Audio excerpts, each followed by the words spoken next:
আসসালামু আলাইকুম গাইস, কেমন আছো? আশা করি তোমরা ভালো আছো। আমিও খুব ভালো আছি, আলহামদুলিল্লাহ। তো প্রথমে আজকে আমাদের দাওয়াত ছিল দীঘা।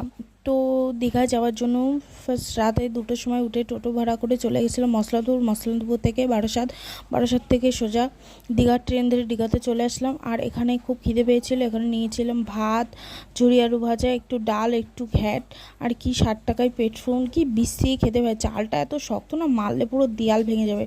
তারপরে স্নান টান করে আবার চেঞ্জ করে বেরিয়ে গেছিলাম একটু ঘুরতে। তো তারপরে দেখতে পাচ্ছ যে দীঘা কেমন খালি খালি, তাই না? এই রাস্তাগুলোয় যেতেই মানে একজনের গায়ে আরেকজনের গা মানে টাচ হয়ে যেত, এরকম একটা ব্যাপার। সেই দীঘা না এত খালি, মানে আমার মনে হয় কি যে পুজোর জন্যই মনে হয় এত খালি আর কি। দেখতেই পাচ্ছ তোমরা, একদম পুরোটাই খালি। তো তারপরে আমার পা না হাঁটতে হাঁটতে খুব ছুলে গেছিলো, ঠিক আছে। তো তারপরে আমি একটা জুতোর দোকান খুঁজছিলাম, তো জুতোর দোকান খুঁজে খুঁজে পাচ্ছিলাম না, তো কষ্ট হয়ে গেছিলো। মাঝখানে একটু বসে নিয়েছিলাম, তারপরে ভাবলাম যে না, ঘুরতে এসেছি যখন আর বসলে হবে না। তারপরে হাঁটতে শুরু করলাম, করতে করতে দেখলাম যে সামনে একটা জুতোর দোকান আছে। তো সেই জুতোর দোকানের দিকে এগোচ্ছিলাম।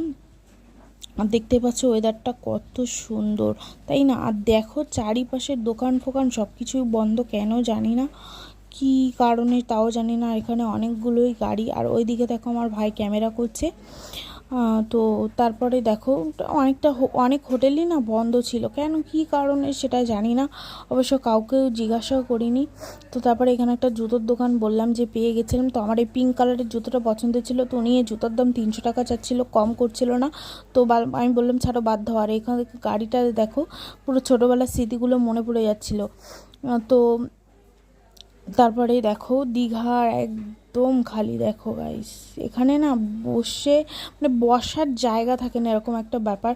তো যাই হোক, যে কোনো একটা জায়গায় বসে পড়লাম, বসে একটু হাওয়া খাচ্ছিলাম। তো এই দীঘার পাড়ে বসে কি বলবো, চা, বিস্কিট, তারপরে মুড়ি মশলা, তুমি যাই খাও না কেন পুরো একদম জমে ক্ষীর, বিশেষ করে বাদাম। তো যাই হোক, এটা ওটা খাচ্ছিলাম আর দেখাচ্ছিলাম যে দেখো, দেখেছো গাইস, দীঘা ফাঁকা, একদমই ফাঁকা। মনে হচ্ছে নিজের বাবার মানে মানে মানে নিজের বাবার টাকাই কিনা, এমন একটা ব্যাপার, মানে পুরোটাই খালি আর কি। তো যাই হোক, তো আমার দিদির ছেলে এখানে জ্বালাচ্ছিল যে আন্টি আন্টি আমাকে কিছু ছবি তুলে দাও, আমাকে কিছু ছবি তুলে। না না না, তোর ওখানে যেতে হবে না, যেহেতু অনেক ঢেউ করছিল। তো তারপরে ও বলল, জোর করছিল, তারপরে বললাম ঠিক আছে ঠিক আছে তুই তোল। আর ও দেখো না ভয় করছে, যে ওই ঢেউটা আসছে, তো এই জন্য ভয় করছে, যেহেতু ঢেউয়ের অনেক গতি ছিল। তো ভাবছিলাম কি যে কালকে না স্নান করা হবে না, যে ঢেউয়ের অনেক গতি, ঠিক আছে। ভাবছিলাম যে চর পড়বে না হয়তো, এই জন্য আমাদের স্নান করা হবে না। ওকে বললাম তুই সরে আয়, তোকে আর সেলফি তুলতে হবে না, তুই চলে আয়, তুই ভয় করছিস, তুই চলে আয়। দেখো ঢেউয়ের গতি দেখো, দেখেছো? আর শরীরটাও খুব খারাপ করছিল, ভাবছিলাম কালকে স্নান টান করে কালকেই বেরিয়ে যাব।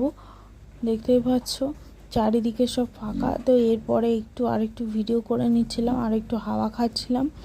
কী আর করা যাবে, কিছু তো করার নেই। এসেই যখন পড়েছি তখন তো টাইমটা পাস করতে হবে। যাই হোক, তো কিভাবে টাইম পাস করব সেটা বুঝতে পারছিলাম না, কি আর করব, নদীর পাড়ে বসে বসে একটু হাওয়া খাচ্ছিলাম, যেহেতু 10টার আগে হোটেলে চলে যেতে হয়।